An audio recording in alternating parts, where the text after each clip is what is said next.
I used to think back pain was just another tax life charges you for getting older. Like wrinkles and gray hair, something you learn to live with. But that ache in my lower back, it wasn't ordinary. It started one quiet morning while I was tying my shoes. A sharp pinch, then a deep, dull burn that wouldn't let go. At first, I laughed it off. I told my wife, "Guess the old man's rusting up." She smiled, poured me my coffee, and said, "You just need to rest more." And I believed her. Because rest fixes everything, right? But rest didn't help. In fact, the more I sat, the worse it got.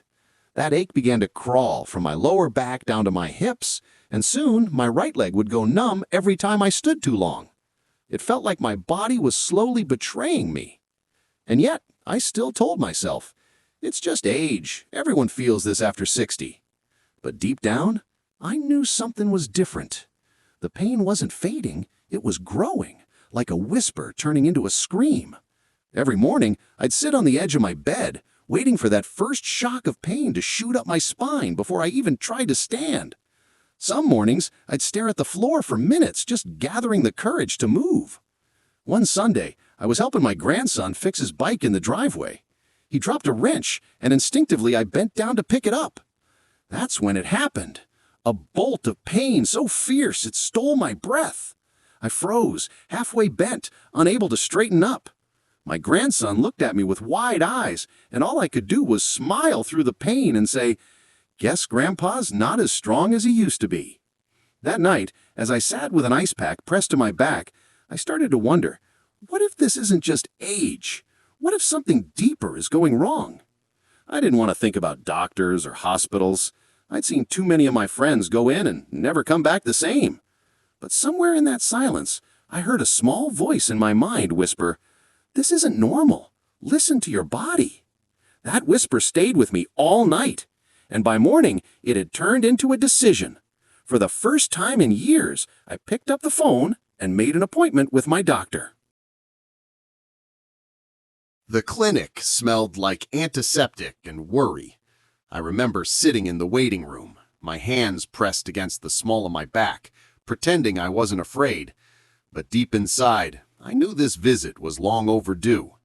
68 years old, and still learning how to ask for help. When Dr. Lewis walked in, he smiled the way doctors do when they're about to tell you something you don't want to hear. He asked a few questions, pressed along my spine, and then said softly, "I think we need to take a closer look, George." An MRI was ordered. Just hearing that word made my stomach twist. The next week, I lay flat on a cold metal table, the hum of the MRI echoing through my head.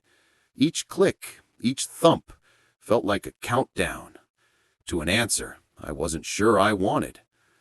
A few days later, I sat across from Dr. Lewis again. He placed the scan on the light board, and there it was, my spine, a crooked ladder of white and shadow. He pointed at the image and said, "See this narrow space here? That's called spinal stenosis." I blinked. "Spinal what?" He nodded, sliding his finger down the image. "It means the spaces in your spine, the tunnels where your nerves pass through, are narrowing. It's squeezing your nerves like a garden hose, which is why you feel pain, numbness, and weakness." I stared at that picture, trying to make sense of it. My spine, the thing that had carried me through decades of work, lifting, bending, living, was now turning against me. I whispered, "So it's not just age?" Dr. Lewis smiled kindly. "Age plays a part, sure, but this isn't normal aging. This is your body asking for support, and it's time to listen." For the first time in years, someone had given my pain a name, and somehow that made it feel heavier. He talked about options, physical therapy, posture correction, anti-inflammatory treatment, maybe even surgery if things got worse. But all I could think was, how did I let it get this far? That night, I sat at the kitchen table, the MRI images still in my hand.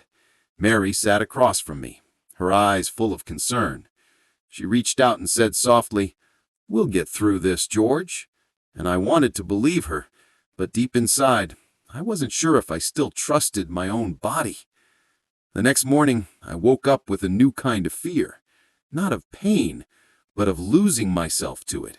I knew I had two choices: keep living in denial or start fighting for the strength I thought I'd lost. And that day, I decided to fight. Physical therapy. Two words that sounded simple until I tried them. The first day, I could barely lift my leg without pain shooting down my side. The therapist, a patient young woman named Clara, smiled and said, "Don't worry, George. We'll take it one breath at a time." One breath at a time. That became my new mantra. Every session felt like climbing a hill I couldn't see the top of. Stretching, bending, walking, things that once came easy now felt like marathons. And sometimes I'd look in the mirror and barely recognize the man staring back. His back was hunched, his movements stiff, but his eyes, they still carried a spark. There were days I wanted to quit, when the pain pulsed so deep I'd curse under my breath, when I'd see younger patients walking out with ease and I was still struggling just to balance. One morning I told Clara, maybe I'm just too old for this. She knelt beside me and said, "George, age doesn't decide when you stop improving. You do." Her words hit harder than the pain. So I kept going.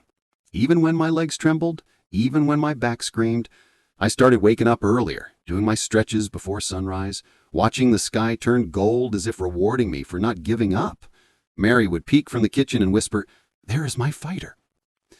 Weeks passed. Slowly, I began to notice changes. Tiny, almost invisible at first. I could stand longer without pain. I could walk to the mailbox without stopping. Even bending to tie my shoes didn't feel like torture anymore. And one morning while brushing my teeth, I realized something I hadn't seen in years. My reflection, standing straight, not perfect, but proud. But progress isn't a straight road. There were setbacks too. Days when the pain came back stronger, when I had to lie down and remind myself that healing takes time. I remember telling Mary, "I feel like I'm taking one step forward, two steps back." She smiled gently and said, "Then keep stepping, George, because you're still moving." Those words became my light. I stopped comparing myself to others and started measuring progress by moments. Moments when I didn't need my cane. Moments when I could lift my grandson again. Moments when laughter replaced the sound of pain. And with every breath, every step, every tiny victory, I started realizing something powerful. Maybe the goal wasn't to go back to who I was. Maybe it was to become someone new, someone stronger, wiser, and grateful for every single pain-free sunrise. It's been 6 months since that first sharp pain changed everything. Sometimes I still wake up with a little stiffness, but now, instead of frustration, I feel gratitude, because that ache reminds me how far I've come. I walk every morning now.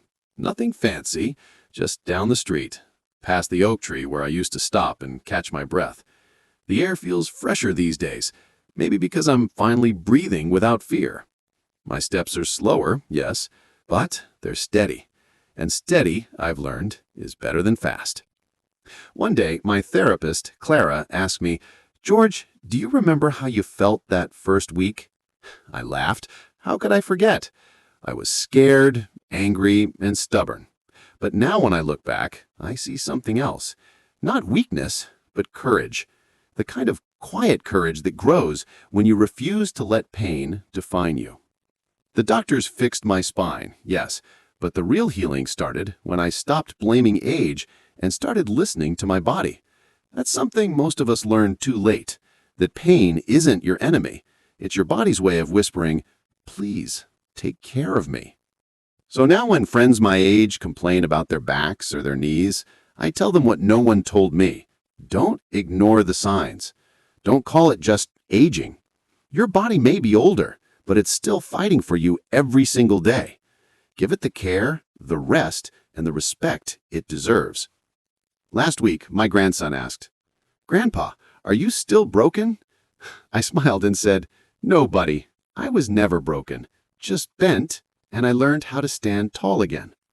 That night, as I sat on the porch watching the sunset, a strange peace washed over me. The same spine that once betrayed me now held me upright, strong, proud, and grateful. And I realized this pain had been my greatest teacher. It taught me patience, humility, and the simple joy of movement. So if you're listening to this right now, and your back aches, your legs tingle, or you've been telling yourself it's just part of getting old, please don't ignore it. Go see your doctor. Your spine carries your life, and it deserves your attention.